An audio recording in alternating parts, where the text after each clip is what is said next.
Sob, selamat datang di channel Cerita Gelap. Di video ini saya akan bercerita tentang kisah mistis saat magang. Kisah pertama datang dari seorang guru dari salah satu kampus yang ada di Indonesia. Bu guru ini kita sebut saja sebagai Bu Mawar. Bu Mawar ditugaskan untuk membimbing kegiatan magang atau praktek kerja lapangan. Salah satu kelompok dari siswanya Bu Mawar mendapatkan tempat di suatu instansi pemerintahan yang tidak terlalu jauh dari kampus itu. Ketika pertama kali membuka kegiatan magang, Bu Mawar disambut dengan seorang pria. Pria inilah yang nanti akan membimbing siswa-siswinya. Beliau sangat ramah dan baik, bahkan menyuguhkan saya minuman dan beraneka ragam makanan. Namun, di akhir kegiatan magang, siswa-siswi saya mulai bercerita tentang pengalaman horor yang mereka alami di gedung tersebut. Saya sangat terkejut mendengar kisah mereka. Salah satu kejadian yang mereka alami saat mereka akan menunaikan sholat.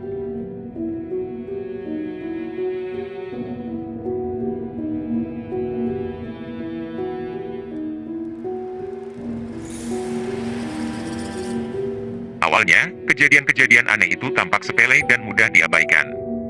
Namun, semakin lama, semakin jelas bahwa ada sesuatu yang tidak biasa di tempat itu. Suatu hari setelah Adit selesai bekerja, Adit bersiap untuk sholat di ruangan kecil yang disediakan sebagai musola. Ia meletakkan kaus kakinya di atas rak kecil di dekat pintu. Setelah mengambil wudhu, ia kembali ke tempat tersebut untuk mengambil kaus kakinya. Namun, yang mengejutkan, kaus kaki itu sudah berpindah tempat ke sudut ruangan lainnya. Aku yakin sekali aku meletakkan kaus kaki di sini. Kata Adit sambil menunjukkan tempat awal ia menaruh kaus kakinya. Tapi waktu aku balik, kaus kakinya sudah ada di sana. Ia menunjuk sudut ruangan yang agak tersembunyi. Teman-teman Adit yang lain bersumpah bahwa mereka tidak memindahkan kaus kaki tersebut. Tidak ada orang lain di ruangan itu selain mereka. Kejadian ini membuat mereka merasa tidak nyaman, tetapi mereka mencoba untuk tetap berpikir rasional. Selain itu, ada kejadian dari Fani, salah satu siswi di kelompok tersebut, yang mengalami kejadian aneh saat menggunakan lift. Suatu malam, setelah lembur menyelesaikan tugas, Fani memutuskan untuk turun ke lantai dasar menggunakan lift.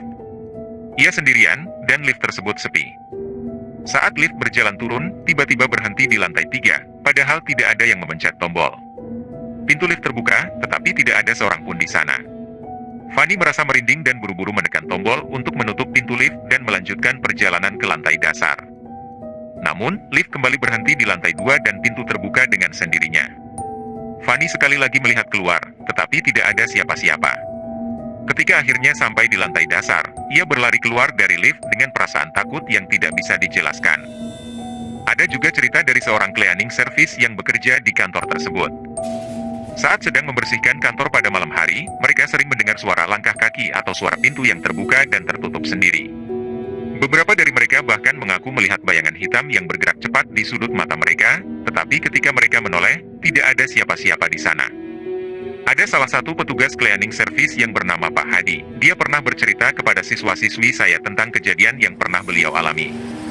Suatu malam, Pak Hadi harus membersihkan ruang rapat yang ada di lantai 5. Harusnya Pak Hadi membersihkan ruang rapat tersebut berdua dengan temannya, namun temannya sedang ada urusan lain sehingga ia terpaksa harus sendiri.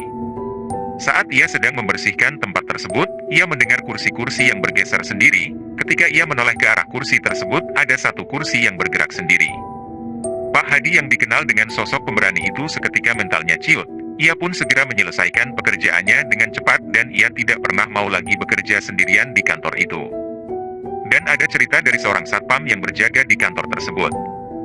Satpam tersebut pernah bercerita bahwa dia seringkali melihat penampakan yang tidak masuk akal, seperti sosok wanita yang sering memperlihatkan dirinya, ada juga sosok anak-anak yang sering bermain di area kantor tersebut, dan dia juga pernah melihat ada sesosok makhluk hitam besar yang pernah membuat dia pingsan hingga pagi hari. Dengan adanya kejadian-kejadian aneh yang pernah mereka alami, saya pun sedikit mencari tahu asal-usul dengan kantor tersebut.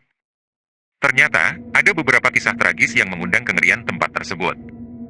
Beberapa pegawai bercerita tentang mobil yang jatuh sendiri dan orang yang terjatuh, entah karena bunuh diri atau terjatuh. Salah seorang pegawai bahkan mengaku melihat penampakan makhluk raksasa di lantai dasar. Dan konon katanya, gedung tersebut dibuat di atas lahan kuburan. Mungkin inilah yang membuat gedung tersebut menjadi lebih terasa menakutkan dan mungkin juga menyebabkan banyak gangguan dan penampakan. Kisah kedua datang dari seseorang yang magang di salah satu media terbesar di Indonesia. Di kantor media itu, bekerja shift malam hingga pagi sudah menjadi hal yang biasa, termasuk bagi anak magang seperti saya. Malam itu, saat bertugas shift malam, saya dan beberapa rekan magang lainnya duduk di ruang istirahat sambil menikmati secangkir kopi. Tiba-tiba, salah satu kolega saya, Pak Budi, mulai bercerita tentang berbagai kisah horor seputar gedung tua tersebut. Pak Budi bercerita bahwa gedung tua itu memang terkenal angker, terutama toilet di pojok lantai 2. Menurutnya, ada sosok wanita berbaju putih dan berambut panjang yang sering terlihat duduk di toilet paling pojok. Aku sudah biasa melihat hal-hal seperti itu di gedung ini. Kata Pak Budi dengan santai.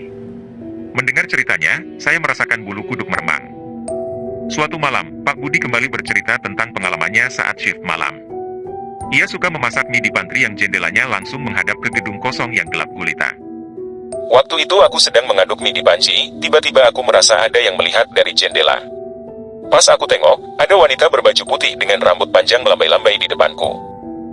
Cerita Pak Budi sambil tertawa kecil, meski kami semua yang mendengarnya merasa ngeri. Pantry itu memang terletak di sudut gedung, dan dari jendelanya, pemandangan langsung mengarah ke gedung kosong yang tampak lebih menyeramkan saat malam hari. Cerita Pak Budi membuat kami semua berjanji untuk tidak pernah sendirian di pantry saat malam hari. Tidak hanya Pak Budi yang mengalami kejadian aneh di gedung tua itu. Seorang kawan saya, Dian, yang juga pernah magang di sana, memiliki cerita horor yang tak kalah menyeramkan. Dian adalah anak yang sangat religius, selalu menjaga sholat 5 waktu dan rajin beribadah. Suatu malam, saat pulang shift sore hingga malam, Dian melewati bagian resepsionis yang sudah gelap karena lampunya dimatikan setiap pukul 6 sore. Ketika melewati resepsionis, Dian melihat sosok wanita berbaju putih sedang menunduk di pojokan. Awalnya, Dian berpikir itu adalah seseorang yang sedang mengisi daya ponselnya. Namun, setelah dipikir-pikir, mengapa ada orang yang ngecas HP di tempat gelap?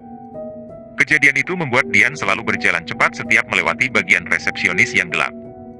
Meski sangat religius, Dian tidak bisa menepis rasa takut yang muncul setiap kali mengingat sosok wanita tersebut. Alhamdulillah, selama saya magang di sana, saya sendiri belum pernah mengalami hal aneh. Meski sering mendengar cerita-cerita horor dari kolega dan teman-teman, saya tetap berusaha untuk tenang dan tidak terpengaruh. Setiap kali rasa takut muncul, saya berdoa agar selalu dalam lindungan Allah dan terhindar dari gangguan makhluk halus. Pengalaman-pengalaman horor di gedung tua kantor media itu memang membuat merinding. Meski sekarang kantor media tersebut telah pindah ke gedung baru yang lebih modern dan nyaman, cerita-cerita horor tentang gedung tua itu masih sering dibicarakan oleh para mantan karyawan dan magang. Kisah ini mengajarkan saya bahwa ada banyak hal di dunia ini yang tidak bisa dijelaskan secara logis. Yang terpenting adalah tetap menjaga iman dan berdoa agar selalu diberikan perlindungan dari hal-hal yang tidak diinginkan. Semoga pengalaman ini bisa menjadi pelajaran bagi kita semua untuk selalu waspada dan menghormati tempat-tempat yang mungkin memiliki sejarah kelam.